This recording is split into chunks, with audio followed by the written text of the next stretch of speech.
सत्य का पवित्र शास्त्र नवंबर दिनांक 9 कि वह उनके प्राण को मृत्यु से बचाए और अकाल के समय उनको जीवित रखे।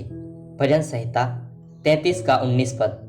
भविष्यद्वक्ता एलिया के द्वारा परमेश्वर ने 3.5 वर्ष के अकाल की भविष्यवाणी की थी।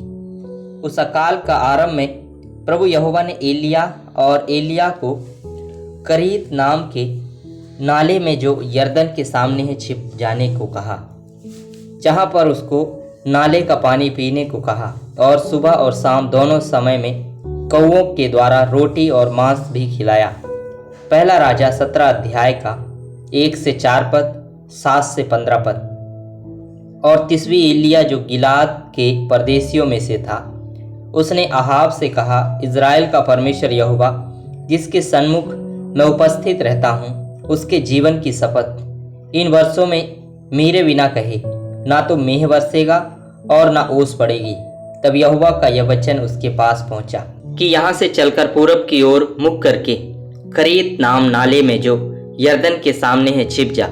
उसी नाले का पानी तू पिया कर, और मैं कौओं को आज्ञा दूंगा कि वे तुझे वहां खिलाएं।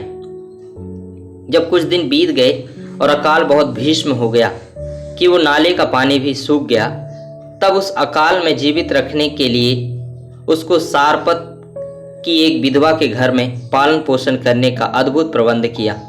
वह विधवा भी बड़ी लाचार अवस्था में थी, पर एलिया को एक छोटी रोटी देने के कारण 3.5 वर्ष के अकाल भर के लिए आटा और तेल की पूर्ति हुई। पहला राजा 17 अध्याय का 7 से 15 पद। कुछ दिनों के बाद उस देश में वर्षा न होने के कारण नाला सूख गया। तब यहोवा का यह वचन उसके पास पहुंचा कि चलकर सीदोन के सारपत नगर में जाकर वहीं रह। सुन, मैंने वहां की एक विधवा को तेरे खिलाने की आज्ञा दी है। सो वह वहां से चल दिया और सारपत को गया। नगर के फाटक के पास पहुंचकर उसने क्या देखा कि एक विधवा लकड़ी बीन रही है।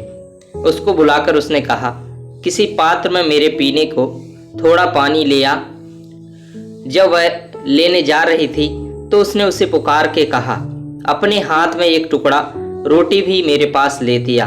उसने कहा, तेरे परमेश्वर यहोवा के जीवन की शपथ, मेरे पास एक भी रोटी नहीं है, केवल घड़े में मुट्ठी भर मैदा और कुप्पी में थोड़ा सा तेल है। और मैं 2-1 लकड़ी बीन कर लिए जाती हूँ कि अपने और अपने बेटे के लिए उसे पकाऊं और हम उसे खाएं फिर मर जाएं।